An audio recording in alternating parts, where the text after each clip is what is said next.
దేవుని పరిశుద్ధ నామంలో మీ అందరికీ వందనాలు తెలియపరుస్తున్నానండి. అనుదిన ధ్యానాంశముగా కీర్తనలు 118వ సంకీర్తన 8వ వచనాన్ని మనం ధ్యానం చేద్దాం.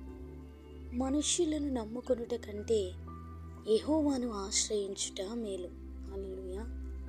భక్తుడైన దావీదు గారు అతని జనులను సిగ్లాగు అనే అతని నివాస స్థలమునకు వచ్చినప్పుడు దావీదు ఆ ప్రాంతాన్ని విడిచి వెళ్ళి 3 దినాల కాకుండానే ఆ ప్రాంతానికి మరలా ఆయన తిరిగొచ్చారు. ఆ ప్రాంతమంతా తగలబడి ఉండుట వారికి కనబడుతున్నప్పుడు దావీదు గారు ఆ ప్రదేశాన్ని చూస్తూ కృంగిపోతున్నారు. అమాలేకీయులు దండెత్తి సిగ్లాగు మీద పడి కొట్టి దానిని తగులబెట్టి గనులనేమి అల్పులనేమి అందులోనున్న ఆడవారందరినీ చెరపట్టుకొని చంపక వారిని తీసుకుని వెళ్ళిపోయారు. దావీదును అతని జనులను పట్టణమునకు వచ్చి అది కాల్చబడి ఉండుటయు తమ భార్యలను కుమారులను కుమార్తెలను చెరలోనికి కొనిపోయబడి ఉండుటయు చూచి ఇక ఏడ్చుటకు శక్తి లేకపోవునంత బిగ్గరగా వారు ఏడ్చి ఉన్నారు అని వాక్యం సెలవిస్తుంది. దావీదు మిక్కిలి దుఃఖపడుచు తన కుటుంబమును బట్టి దుఃఖిస్తుండగా దావీదుతోనున్న వ్యక్తులు దావీదునకు వ్యతిరేకంగా రాళ్ళు రువ్వి దావీదును చంపుదము రండని వారితో వారు చెప్పుకుంటూ వారు రాళ్లతో దావీదు పైకి దాడి చేయడానికి వారంతా సిద్ధపడ్డారు. దావీదు తన దేవుడైన యెహోవాను బట్టి ధైర్యం తెచ్చుకొని ఏఫోదు తెమ్మని యాజకుడకు అహీమేలెకు కుమారుడైన అబ్యాతారుతో చెప్పగా అబ్యాతారు ఏఫోదును దావీదు వద్దకు తీసుకుని వచ్చారు. యెహోవా యొద్ద దావీదు విచారణ చేయగా దేవుడు దావీదు మాటలకు ఆయన ప్రార్థనకు స్పందిస్తూ నిశ్చయముగా నీవు వారందరినీ దక్కించుకుందువని వాగ్దానాన్ని దావీదుకు చేశారు.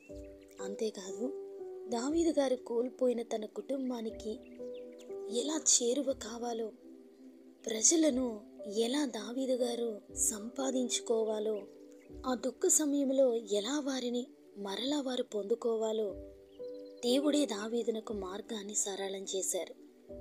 కుమారులనేమి కుమార్తెలనేమి దోపుడు సొమ్మంతటిని వారు ఎత్తుకుని పోయిన దానంతటిని కొద్దిదేమి గొప్పదేమి ఏదియో తక్కువ కాకుండా దావీదు గారు సమస్తాన్ని రక్షించగలిగారు.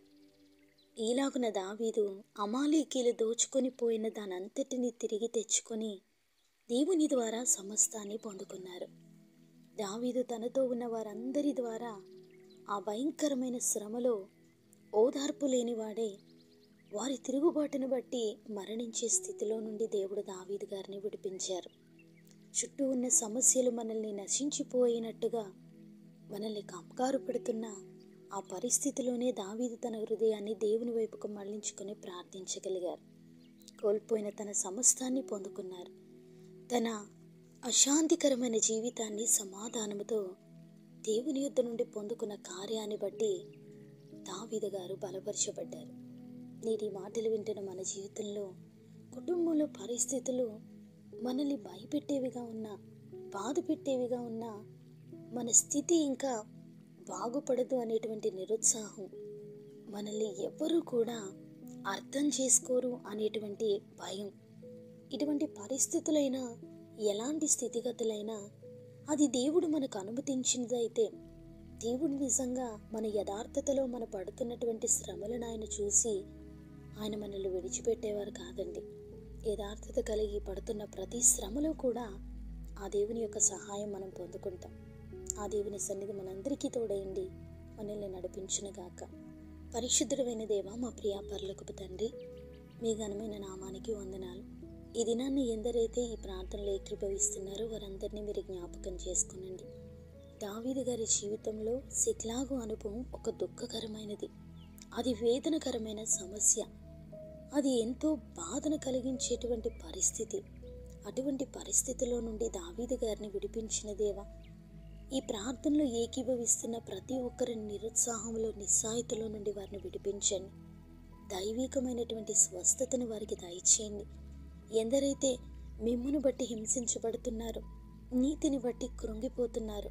అలాంటి వారందరినీ మీరు దర్శించి వారికి సహాయమునకై త్వరగా వారిని బలపరచమని, కృపతో జ్ఞాపకం చేసుకోమని నజరేయుడైన యేసు శక్తి కలిగిన నామములో అడిగి వేడుకొంచున్నాము తండ్రి.